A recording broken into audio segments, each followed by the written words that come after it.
जय हिंद दोस्तों ईरान और अमेरिका के इस महायुद्ध में दुनिया में एलपीजी संकट पैदा हो गया है, क्योंकि हॉर्मुज़ जलसंधि से होकर कई देशों के तेल ईंधन आते हैं। लेकिन ईरान अमेरिका जंग को देखते हुए ईरान ने इस रास्ते को बंद कर दिया है और इस दरमियान भारत में भी आर्थिक संकट पैदा हो गया है।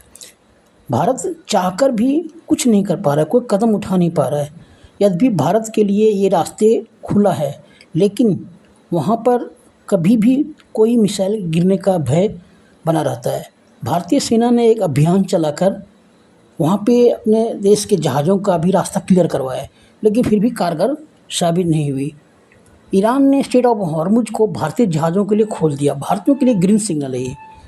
अभी एक ताज़ा रिपोर्ट के अनुसार ईरान ने स्ट्रेट ऑफ हॉर्मुज़ को भारतीय जहाज़ों के लिए बिल्कुल खोल दिया गया। अब भारत को ग्रीन सिग्नल मिल चुका है।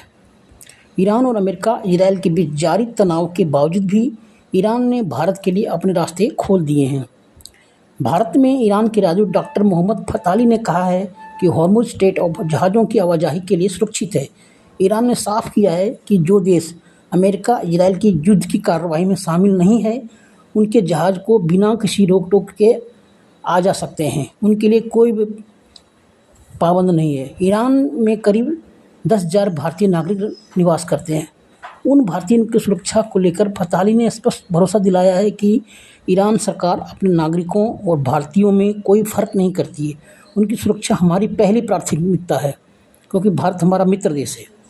फिलहाल ईरान और अमेरिका का युद्ध विराम स्थल पे है, समाप्त नहीं हुआ है। ये युद्ध कभी भी महायुद्ध का रूप ले सकता है।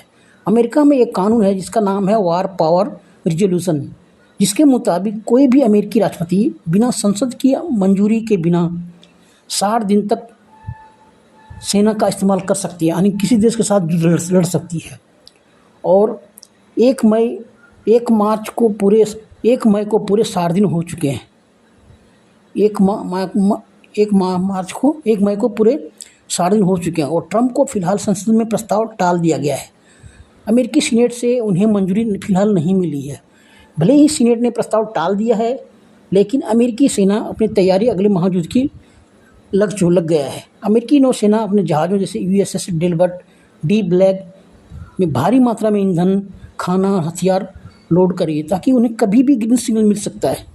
इसलिए आप ये मत सोचना कि ईरान अमेरिका का युद्ध सीज फायर हो चुका है। सीज फायर नहीं हुआ है, विराम हुआ है। कभी भी महायुद्ध का रूप ले सकता है। दोस्तों, इस युद्ध के प्रति आपका क्या विचार है? कमेंट करके ज़रूर बताएं कि युद्ध रुकना चाहिए कि लंबा चलना चाहिए, है ना? तो आपका कमेंट का हमें इंतज़ार रहेगा। Thank you.